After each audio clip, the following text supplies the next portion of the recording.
हमेशा मुस्कुराते हुए अपनी जिंदगी जीते थे। उसी गांव में रहते थे तीन छोटे छोटे बच्चे, अज्जू भाई, ज्ञान भाई और राय स्टार। ये तीनों एक दूसरे के सबसे अच्छे दोस्त थे। साथ खेलते, साथ घूमते और हर पल एक दूसरे के साथ बिताते। एक दिन तीनों अपनी पुरानी सी बाइक पर गांव में घूम रहे थे। तभी उनकी नजर एक बड़े से बंगले के सामने खड़ी एक चमचमाती कार पर पड़ी। तीनों रुक गए और उनकी आंखों में सपने चमक उठे। अज्जू भाई बोला, जब मैं बड़ा हो जाऊंगा ना तो मेरे पास भी ऐसी ही गाड़ी होगी। ज्ञान भाई हंसते हुए बोला, और मैं एक बड़ा सा बंगला लूंगा। पर राय स्टार चुप था। ज्ञान भाई ने पूछा, तू चुप क्यों है राय? तुझे क्या चाहिए बड़ा होकर? राय स्टार ने मुस्कुराकर कहा, मैं तो बस इतना चाहता हूँ कि जब हम बड़े हो जाएं तो हमारी दोस्ती ऐसे ही बनी रहे। 20 साल बाद अब ज्ञान भाई और राय स्टार एक छोटी सी दुकान चलाते हैं। जिंदगी सादी है लेकिन सुकून वाली। एक दिन एक सुपरकार उनकी दुकान के सामने आकर रुकती है। उसमें से निकलता है अज्जू भाई। ज्ञान भाई चौंक कर बोलता है, अरे अज्जू, क्या हाल है मेरे भाई? अज्जू भाई शान से कहता है, सब बढ़िया यार, देख ये कार मेरी है और घर में ऐसी 10 और खड़ी हैं, मुझे भी कोई काम दिला दे। अज्जू भाई ने एक नंबर पकड़ ढाया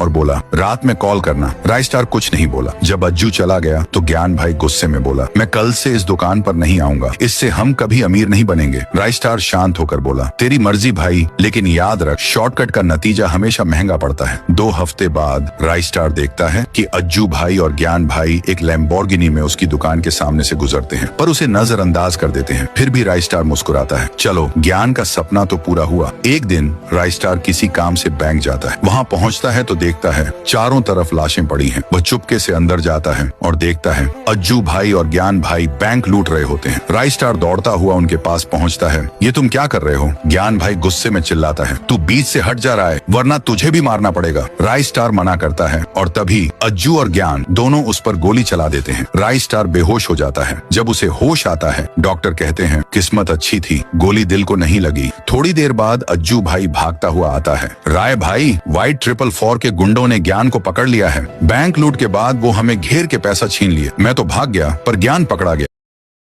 ये वीडियो सिर्फ मनोरंजन के लिए बनाया गया है। इसका मकसद किसी भी व्यक्ति, समुदाय या धर्म को ठेस पहुंचाना नहीं है। कृपया इसे गलत अर्थ में न लें।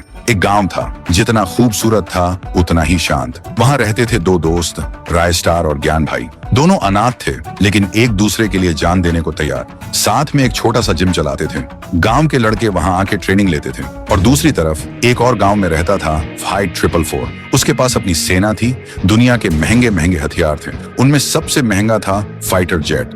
वो इन सब से हर एक गांव को अपने कब्जे में लेता था। और अब फाइट 444 का टारगेट था वही गांव जहां राय स्टार और ज्ञान भाई रहते थे।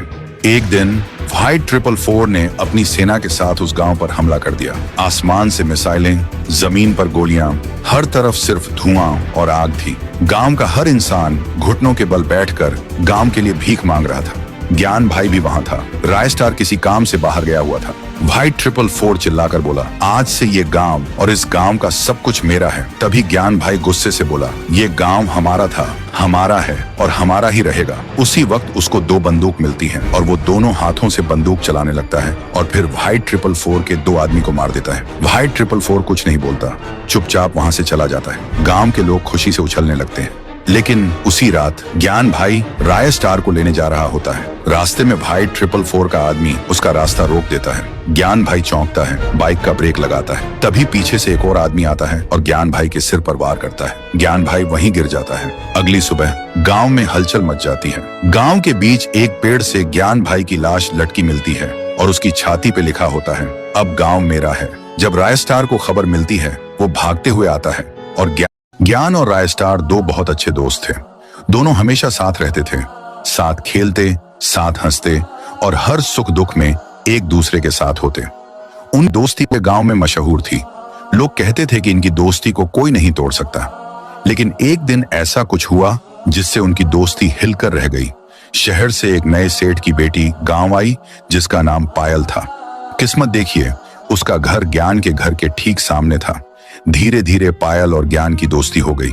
वे रोज साथ घूमने फिरने लगे, बातें करने लगे और वक्त बिताने लगे। ज्ञान अब ज्यादा समय पायल के साथ बिताने लगा और राय स्टार को नजरअंदाज करने लगा। राय स्टार खुद को अकेला महसूस करने लगा। उसे समझ नहीं आया कि उसका सबसे अच्छा दोस्त अचानक इतना बदल कैसे गया। लेकिन उसे ये नहीं पता था कि पायल के दिल में कुछ और ही चल रहा है। असल में पायल व्हाइट 444 नाम के खतरनाक गुंडे के लिए काम करती थी। व्हाइट 444 की ज्ञान से पुरानी दुश्मनी। ये कहानी शुरू होती है शाहपुर नाम के एक छोटे से गांव से, जहां रहते थे 3 जिगरी दोस्त, रायस्टार, ज्ञान भाई और अज्जू भाई। इनकी दोस्ती इतनी गहरी थी कि लोग इन्हें दोस्त नहीं बल्कि भाई कहते थे। तीनों ने मिलकर मेहनत करके एक छोटा सा ढाबा शुरू किया। धीरे धीरे वह ढाबा पूरे इलाके में मशहूर हो गया। वहाँ का खाना इतना स्वादिष्ट था कि दूर दूर से लोग खाने आते थे। जल्द ही ढाबा इतना फेमस हो गया कि देश विदेश के लोग वहाँ आने लगे और इनका मुनाफा भी बढ़ता गया। लेकिन किसे पता था कि ये खुशियाँ ज्यादा दिन टिकेंगी नहीं। ढाबे के पीछे एक बात, जब होटल में भीड़ थी तभी सूखा लकड़ा वहाँ आया और पूरे ढाबे को तहस नहस कर दिया। इसके बाद रायस्टार ने ढाबा बंद कर दिया। लेकिन अब रायस्टार को सिर्फ एक ही चीज चाहिए थी, बदला। वो एक फैक्ट्री में आवाज गूंजी और सामने की तरफ दौड़ा। लेकिन रायस्टार ने देखा कि